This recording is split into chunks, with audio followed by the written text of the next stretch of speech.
There are things that we take and we put up here. And it's higher than God. It's higher than the Messiah. It's higher than the kingdom of God. It's the most important thing on my life is my misery. There he is right there. Daddy. Deuteronomy 30. Deuteronomy 30. We'll be in verse 19. Deuteronomy 30, verse 19. We have a choice.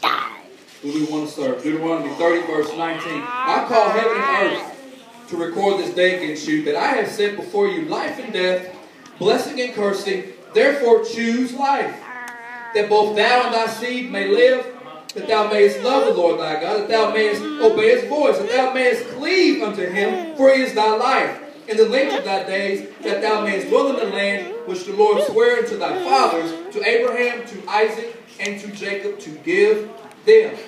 So what do we cleave to? Who are we cleaving to? How do we abide 24 hours, 7 days a week? Who are you serving? We're not talking about on Shabbat. Shabbat's simple. What about Tuesday, 9:30 a.m.? What about Thursday at 7 p.m.? Where are you at? Where's your service? Where's your labor at? Whom do you serve? I was praying to the Lord and said, hey, help me, Father, to be on call. On call. You know what that means to be on call? That I got a pager or a phone here, and when it rings, I'm going to work.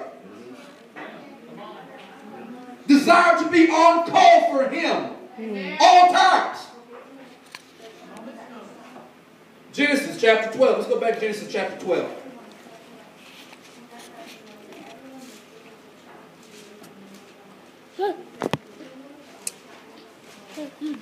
Genesis 12, verse 1. Genesis 12, verse 1. Now the Lord had said unto Abraham, get thee out of thy country and from thy kindred and from thy father's house into a land that I will show thee.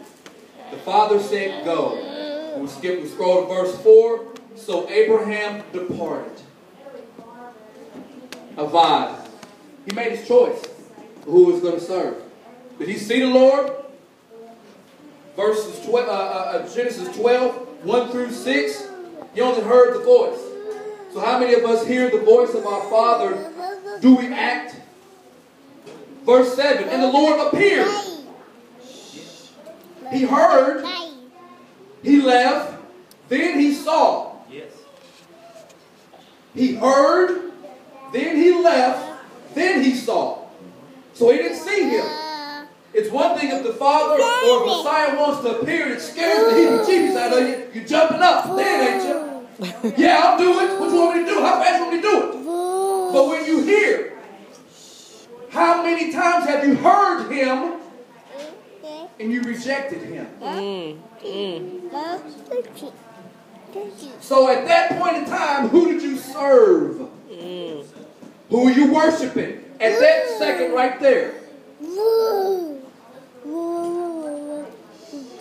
Joshua 24. Joshua 24.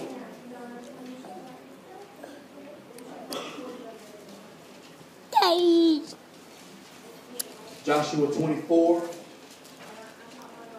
verse 15. Joshua 24, verse 15.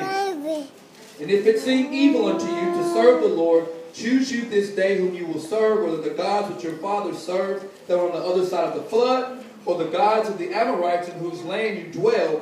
But as for me and my house, we will serve the Lord. We will abide the Lord. We're going to labor. We're going to work. We're going to worship. It's his way or no way. That's it.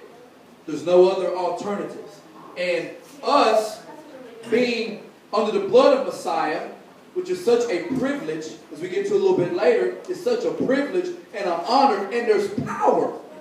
So to have all the word from Genesis to Revelation, you have the Holy Spirit, the Ruach HaKodesh. There's no excuse for us not to abide at all times.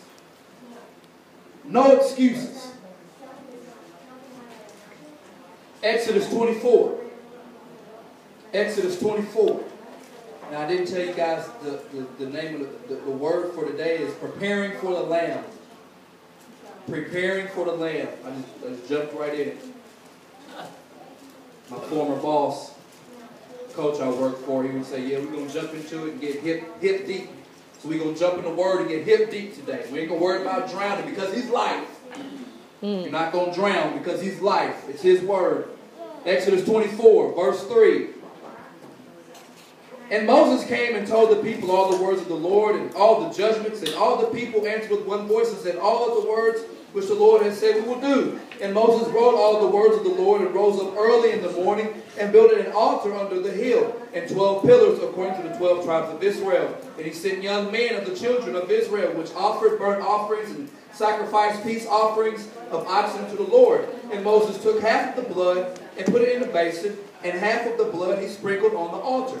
And then he took the book of the covenant, read it in the audience of the people, and they said, all that the Lord has said we will do, and be obedient.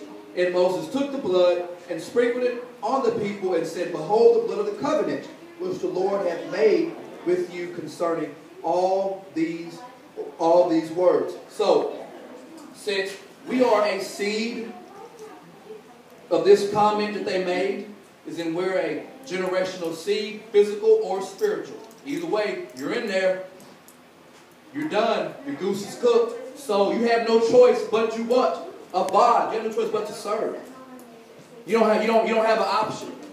So if you're an oddball and I'm not doing this whatever rituals, whatever false idol, false deity, sun worship, that's fine. But then again, I'm not really going to do the Most High's thing neither. That you're lukewarm. We know what Messiah said about lukewarm. He throws you up. You make him sick. You make him sick.